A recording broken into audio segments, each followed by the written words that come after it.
첼시가 시즌이 끝나자마자 충격적인 내용을 발표했는데 공식 홈페이지에 포체티노 감독에 대한 성명서가 올라왔어요. 첼시와 포체티노가 상호 합의하에 계약을 해지하기로 합의했다. 그래서 즉시 포체티노가 팀을 떠나게 되었다. 라는 내용이고요. 디렉터인 로렌스 스튜어트와 폴 원스텔리는 첼시의 모든 사람을 대신하여 포체티노의 활약에 감사를 표한다. 그리고 포체티노 감독의 미래를 응원한다. 라고 이야기를 했고, 그리고 포체티노는 첼시의 일부가 될 수 있는 기회를 주었던 구단주와 디렉터들에게 감사를 한다 라고 이야기를 했습니다. 굉장히 갑작스럽게 포체티노 감독이 떠난다고 볼 수가 있는데, 이제 그도 그럴 것이 첼시가 최근에 성적이 굉장히 좋았잖아요. 마지막에 5연승을 했고, 그러다 보니까 순위도 올라서 10등까지 떨어져 있던 순위가 토트넘과 마지막에는 거의 승점이 같아지는 순위까지 왔어요. 그리고 FA컵 결승전의 결과에 따라서는 첼시가 유로파리그에 진출할 수 있는 상황이거든요.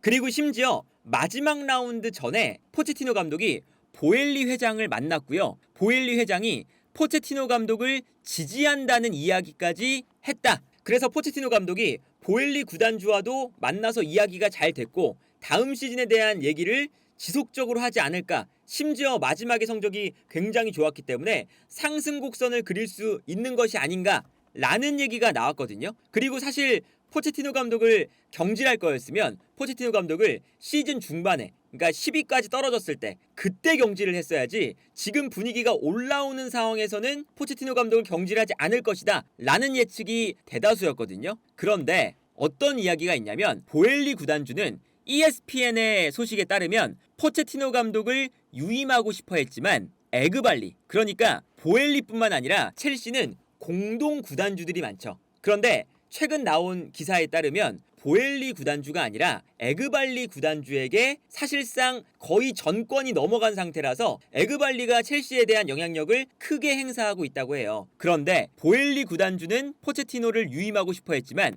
에그발리는 포체티노를 경질하고 싶다고 이야기를 했다. 그래서 포체티노 감독이 본머스와의 일요일 경기, 요 경기 전에 보엘리 구단주를 만난 거거든요. 그래서 마지막 라운드가 끝나고 난 이후에도 선수들이나 포체티노 감독의 가족들, 여러 이제 관계자들이 경기장에서 모임을 가졌는데 포체티노가 떠날 것이라는 소식을 누구도 듣지 못했었습니다. 그런데 시즌이 끝나고 클럽이 시즌 종료 검토를 하면서 이야기가 나오기 시작했고요. 시즌 종료 검토의 일환으로 첼시의 코밤 훈련장으로 불려갔어요. 그래서 이 디렉터들과 그리고 공동 소유주인 에그발리와 이야기를 나눴습니다. 보엘리가 아니라. 그런데 요 이야기하는 자리에서 포체티노 감독이 떠났으면 좋겠다 라는 얘기가 나왔고, 포체티노 감독도 그 결정을 받아들이면서 상호 합의하에, 이제 경질이 아니라 서로 합의하에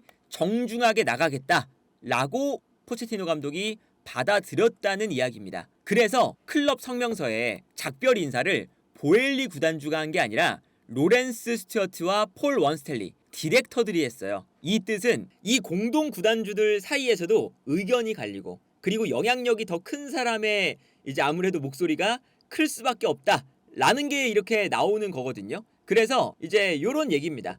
이건 이제 디 애슬레틱의 이야기인데요. 첼시가 공동 구단주들이 있기 때문에 소유권이 어떻게 분할되어 있는지에 대해서도 이 사태를 통해서 볼 수가 있다. 보엘리는 공개적으로 포체티노를 지지해왔지만 첼시에서 실질적인 권력을 휘두르는 사람은 클리어 레이크 캐피탈, 그러니까 이제 공동 창업자인, 그러니까 이 클리어 레이크 캐피탈이 이제 공동 소유주거든요. 보엘리 구단주와 함께. 이 클리어 레이크 캐피탈이 에그발리라는 사람과 펠리시아노라는 사람이 있어요. 이 사람들도 공동 구단주인데 첼시에서 실질적인 권력을 휘두르는 사람은 이 두 사람이고, 보엘리 구단주는 이 사람들보다 영향력이 적다. 그래서 포체티노 감독의 이러한 경질에는 이제는 보엘리 구단주가 주도를 하는 게 아니라 이번 시즌 한 중반부터는 보엘린 구단주가 뒤쪽으로 물러나면서 전권을 에게발리에게 넘겨줬다라는 얘기가 사실은 지배적이었어요. 그런데 이제 그러한 사실이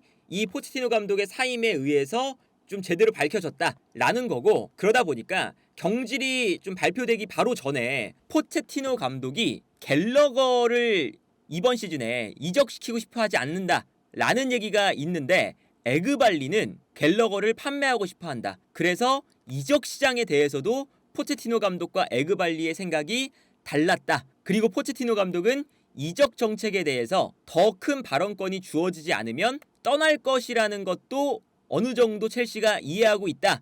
이런 이야기가 나왔었어요. 그리고 어떤 것도 있냐면 포체티노 감독이 시즌 중반에 세트피스 전문가의 이야기를 첼시에서는 들어야 되는 것이 아니냐. 세트피스의 실점이 좀 많기 때문에 뭔가 세트피스 전문가를 고용해서 이제 전문가의 조언을 들어야 되는 것이 아니냐라고 했는데 포체티노 감독은 그렇지 않다.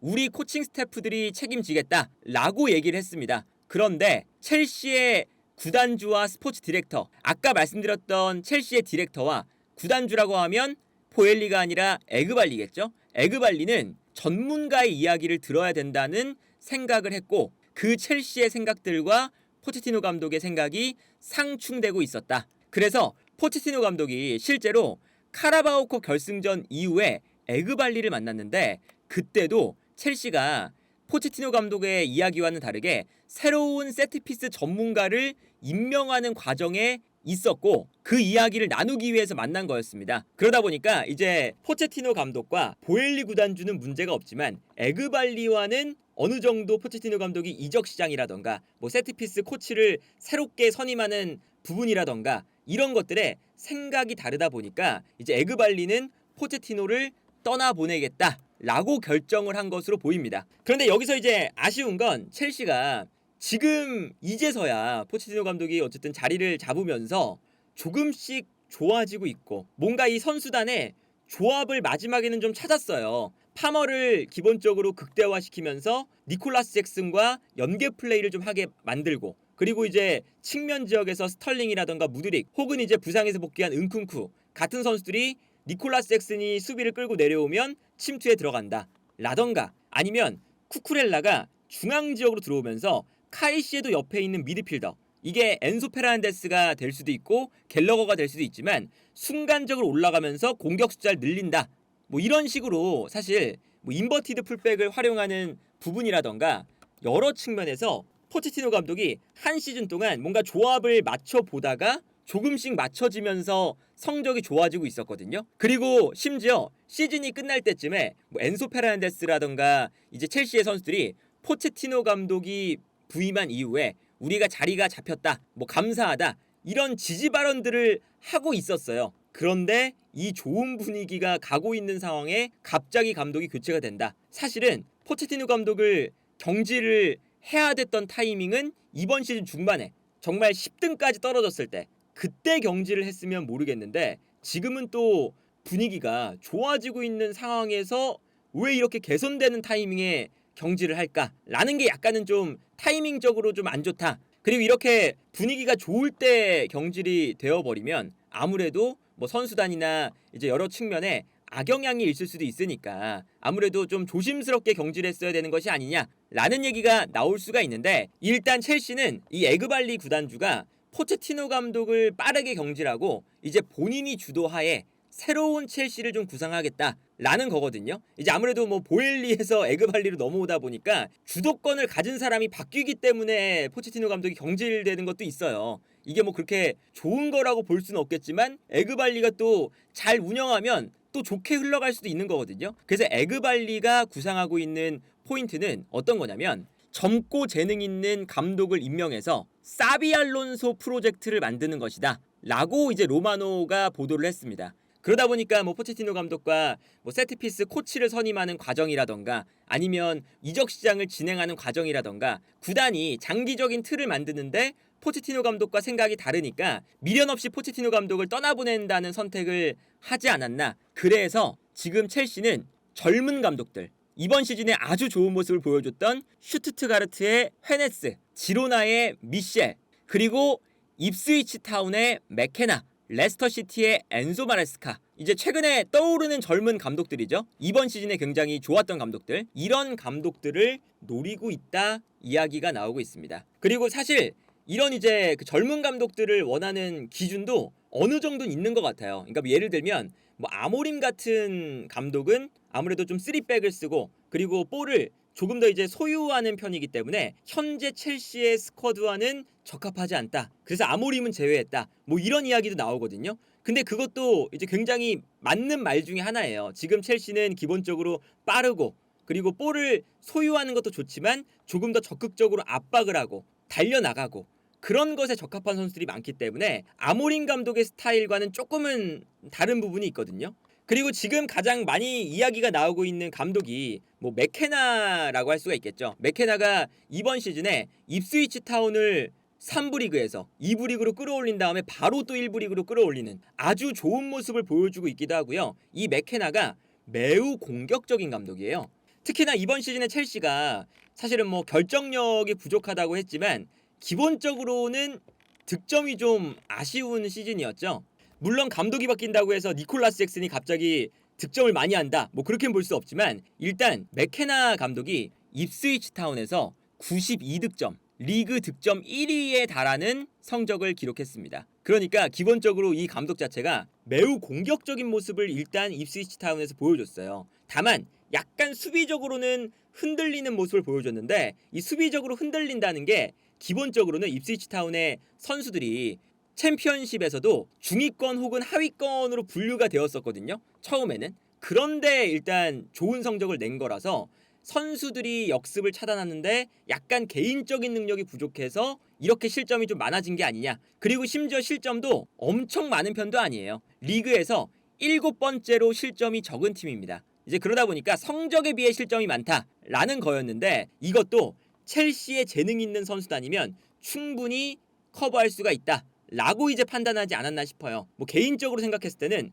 맥케나 감독을 노리는 게 적합해 보이는 부분이 있습니다. 이제 어떤 거냐면 일단 맥케나 감독이 2명의 미드필더를 두면서 1명의 공격형 미드필더를 두는 이러한 전형에 매우 익숙해요. 그리고 여기서 역삼각형 미드필더 라인과 정삼각형 미드필더 라인을 유동적으로 변화시키는 데 능하거든요. 근데 이 역할을 할 수 있는 선수가 바로 엔소 페란데스죠. 엔소 페란데스가 수비 라인 앞에 있을 때도 있고 올라와서 공격형 미드필더가 될 때도 있잖아요. 그리고 엔소 페란데스가 아니더라도 갤러거도 이 역할을 포체티노 감독 체제에서 잘 해줬고 그리고 이러한 전술을 포체티노 감독이 시즌 막판에 엔소 페란데스나 갤러거를 미드필더 라인에 있게 만들면서 수비도 조금 더 안정화시키고 공격적으로 올라갈 때는 순간적으로 올라가면서 파머를 도와주는 역할로 쓰면서 성적이 좋았어요. 좋았던 흐름의 틀을 봤을 때 맥케나 감독이 입스위치 타운에서 정삼각형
기본적으로 어느 정도의 이유가 있는 것처럼 보인다.